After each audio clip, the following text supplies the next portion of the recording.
All right, perfect. We are live. I'm going to go ahead and make sure we are there on Instagram. I see us on Facebook.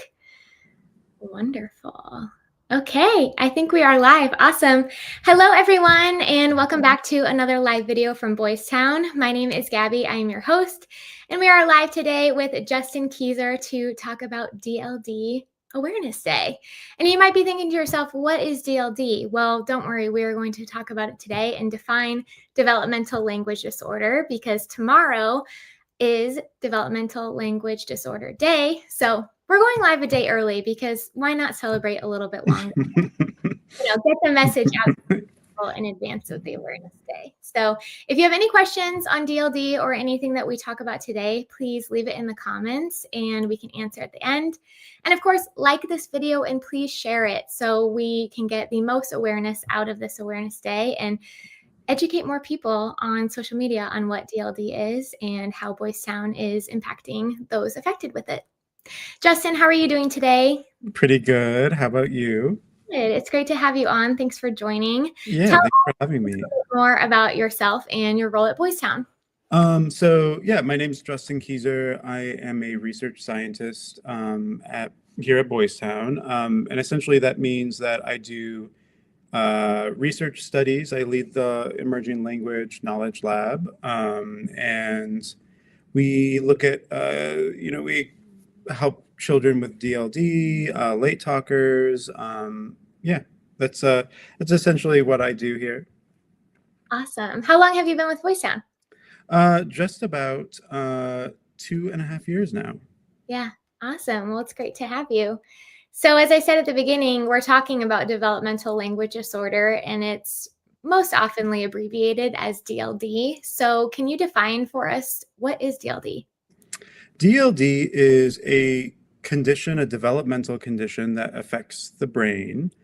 It is, it happens in about 7 to 9% of children. So we're talking about maybe 2 children in a classroom of 30. So it's a very common disorder. It's actually 5 times more common than autism, although many people don't know what developmental language disorder is. It causes difficulties with the use, understanding, and learning of language.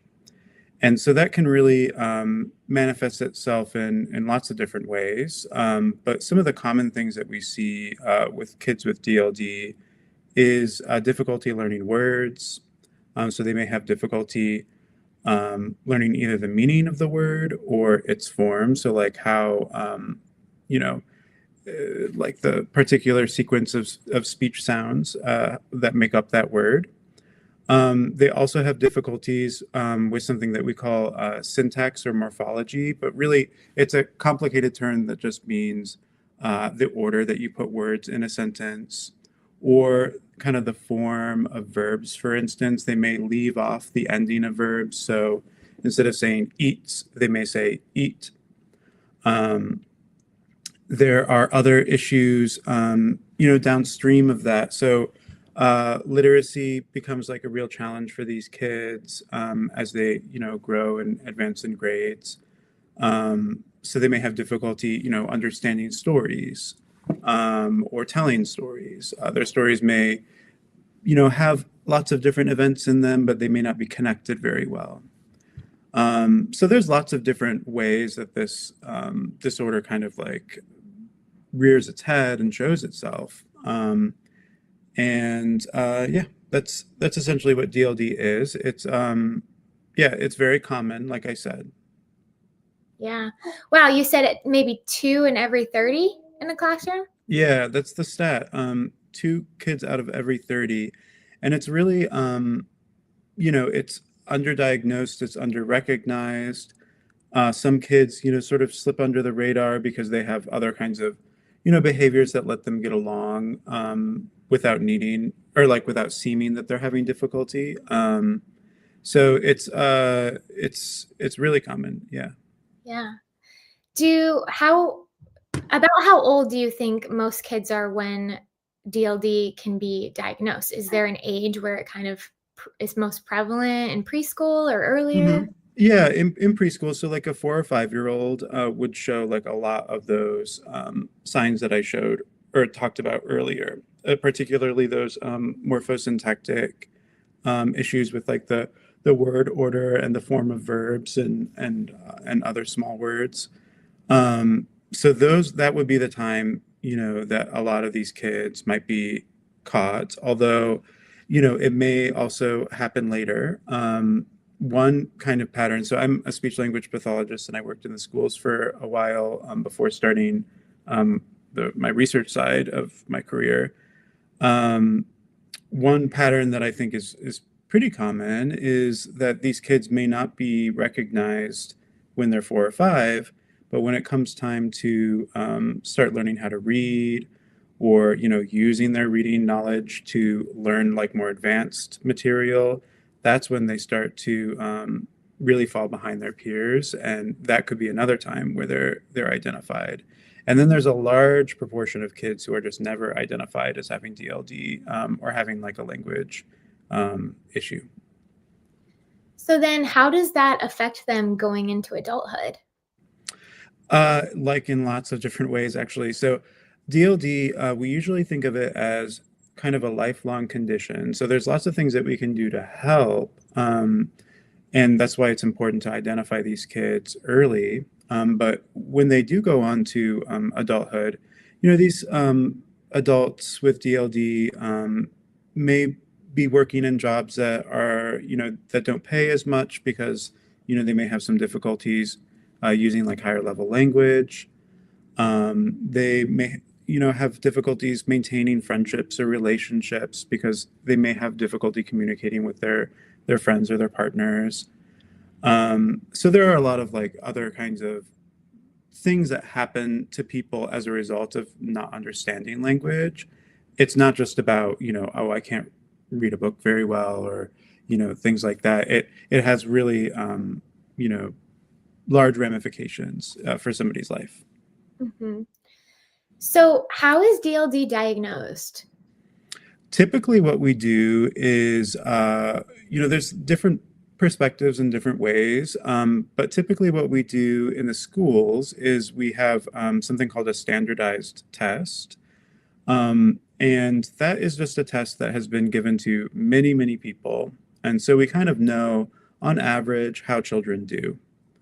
And so we give this test to, a child that we might suspect has DLD, and we see, how do they score? Do they score beyond sort of the range that we would expect for a typical child? Other ways that people do a diagnosis is through something called language samples. So you'll, engage the child in play or a conversation. You'll transcribe what they say, and then you'll look for some of those errors that I talked about earlier. So, like the morphosyntactic errors, or errors with like word meaning or word use in context. So those I would say are kind of the two major ways that people go about diagnosing a child with a language issue. So if a child's diagnosed with DLD, I'm thinking, when you worked in schools, did you work with a lot of kids with DLD? If you said there's about 2 in 30, or were you doing a whole mix of kids with different speech issues? Well, the thing about DLD is that as a term, it's not really used in the schools that much currently. So hence the whole need for a DLD Awareness Day. In other countries, it is, but in the U.S., it's not. Um, and so I would often work with children who were identified as having a reading disability, or, maybe a specific math impairment, or, maybe they might have speech sound issues. So we often see children in the schools who, might misarticulate certain sounds, right? And they may also have language issues. So usually that's the situation that most SLPs are working in. And I think it's really, important for us to start using the term DLD, because that can help us to, really understand like what it is that these kids need specifically, and to try to help treat some of those core language problems that are contributing to, maybe their reading or their math problems. Yeah, awesome. Well, thank you for explaining that. I know I Yeah. just kind of rattled off a lot of questions, but Mm-mm, mm-mm. the more we talk, the more I have. So tell us more about the Emerging Language and Knowledge Laboratory at Boys Town and how it serves children with DLD. Yeah. So the Emerging Language Knowledge Lab is, the lab that I run. We're focused on, children with DLD and then another population called late talkers, who are toddlers who have delays in starting to learn language. Um, and we're really focused on, understanding what DLD is. So, like, what are the sort of characteristics of DLD as a disorder? Um, how can we help these kids? So, what kind of interventions might we develop that could help, increase their language understanding or production? And then I'm also interested in understanding sort of the social context of, kids with DLD and late talkers, and thinking about, how do they access diagnoses and how do their caregivers navigate like the healthcare system? So what is the difference between children who have DLD and late talkers if you're kind of doing two separate? Yeah, so late talkers are toddlers. We're talking about, maybe 1.5 to 2.5 years old, who have really small vocabularies for their age, or they may not yet be combining words in a way that you would expect for a child at that age. A lot of those children go on to develop, relatively typical language skills. They're what we call late bloomers, right? So we might say anywhere from 50 to 75% of those kids will go on to be a late bloomer. Anywhere from 25 to 50% of those kids may go on to have a more permanent, like neurodevelopmental disability that's kind of focused on language. And some of those kids might have DLD as well. And so DLD, we're typically talking, 4 years, 5 years and up. Um, and then there's some kids with DLD who weren't late talkers. So it's not like a clean path from late talking to DLD, but they're related. You mentioned interventions. Tell me more about what those look like in what you produce with your lab. Yeah. So right now we're actually working on an intervention focused on verb learning. So we're using a certain kind of method called spaced retrieval, which is essentially, asking children over and over to recall the meaning and the word form associated with like a new verb. And a lot of research has shown that that's effective in helping children learn words. The focus of this study is to understand how that also supports children's knowledge of the words that kind of co-occur with verbs. So when we have a sentence like, the boy eats the apple, eats is connecting the words boy and apple. And we know that there's certain things that, like, we can't really talk about eating, right? We can't really talk about rocks eating, right? That just doesn't make sense. So we know something about the kinds of people who, or kinds of things that tend to eat. And we also know about the kinds of things that get eaten, right? So we know that, again, rock wouldn't be a good thing to put in there because not very many things eat rocks. Um, so this study is learning about how we can best teach those bits of meaning to kids and figuring out, to kids with DLD, are they able to learn this information? How quickly? What's the best way to do it? So that's one intervention that we're kind of working on. It's very, it's not yet ready for prime time or anything like that, but that's the goal. And there is no cure for DLD, correct? No, it's not like a condition where you take a pill and then everything is cured. So what we do is we do early intervention is a real key component of this, right? So the idea is that if we can help support children's language learning early, then some of the difficulties that they might have experienced as teenagers or adults might be reduced and or might go away. And then we've talked about this when we've shared about DLD as Boys Town National Research Hospital in the past. There are a lot of myths about DLD. So I wanted to know, what are the common ones that you think of when you think of DLD? And then if you could dispel any of the myths. Well, that's a really good question. So one common thing that I see in a lot of caregivers or people who aren't in the DLD research world is a confusion between language and speech. That's very, very common. So what we do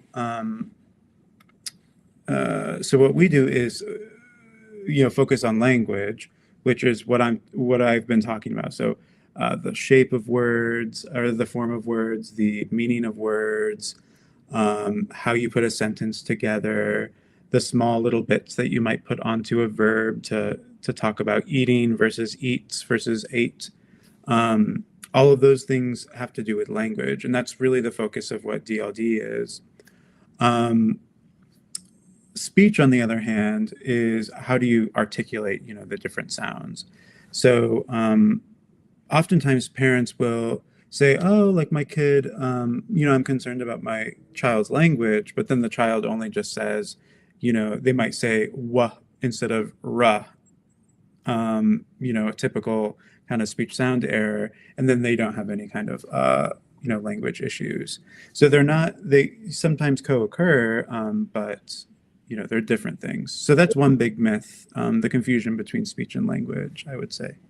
Yeah, definitely. And that goes even beyond DLD related. I mean, we've done talks for Boys Town Pediatrics for Newborn Week, and we get questions on how can I improve my newborn's language and speech even from age 0 and on. And so we talked about that's definitely something to learn, I think, for everyone watching, related to DLD or not. So thank you.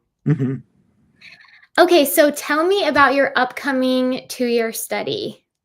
Great. Yeah, I'm very excited. It's a study with kids 5 to 7 with DLD, and then we're also recruiting, typically developing age matches so that we have like a comparison group.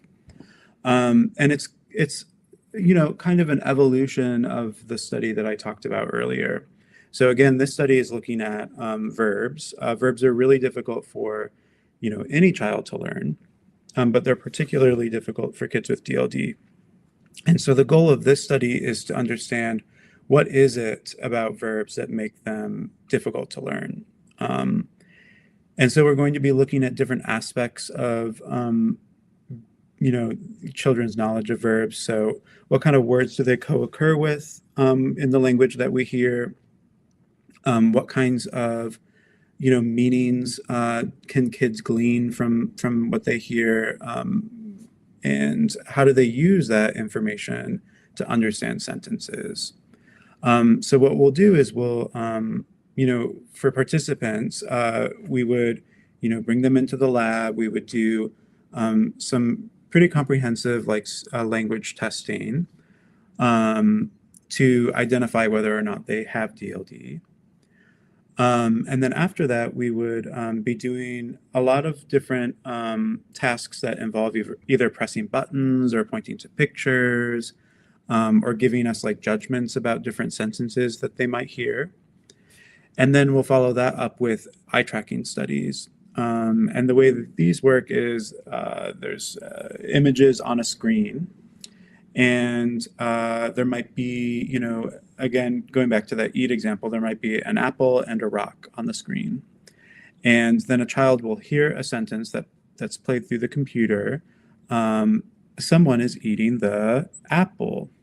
And what we'll do is we'll look to see which picture they look at on the screen from the time that they start hearing eat to the time that they start hearing apple. And that gives us a sense of how are they using their knowledge of that verb eat to figure out what is likely going to happen next in the sentence. It's probably not going to be rock, it's probably going to be apple.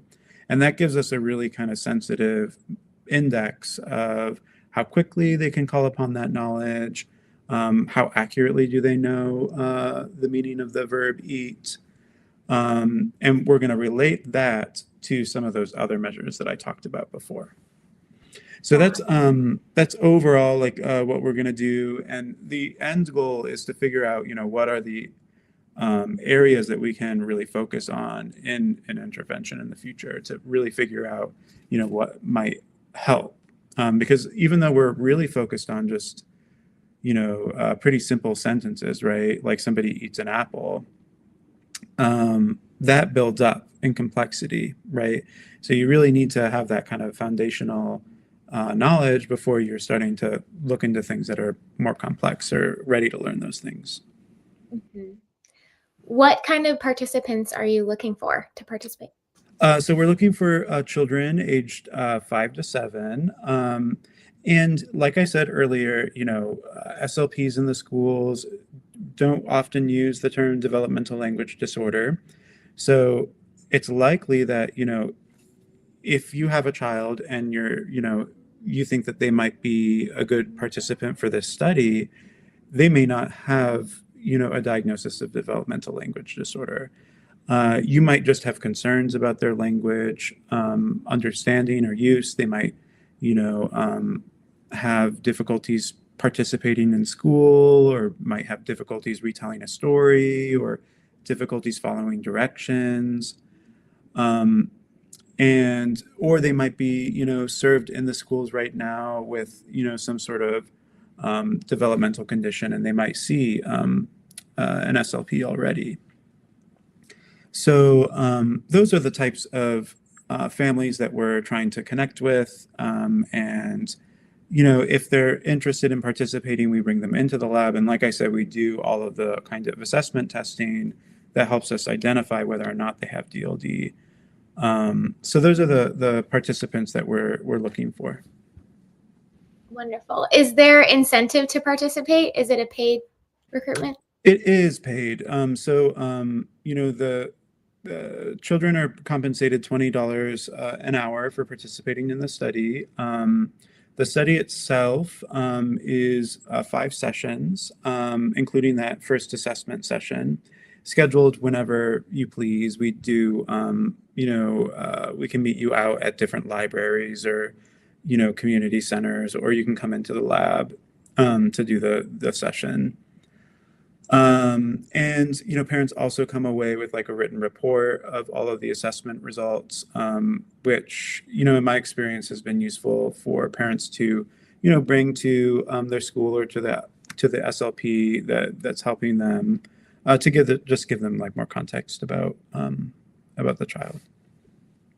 Awesome. And then I should not forget to mention that children always come away from each session with a really awesome toy and stickers and things like that. So yeah, that's yeah. a over incentive for the kids. Yeah, I think so. I'm glad you didn't forget that. Yeah.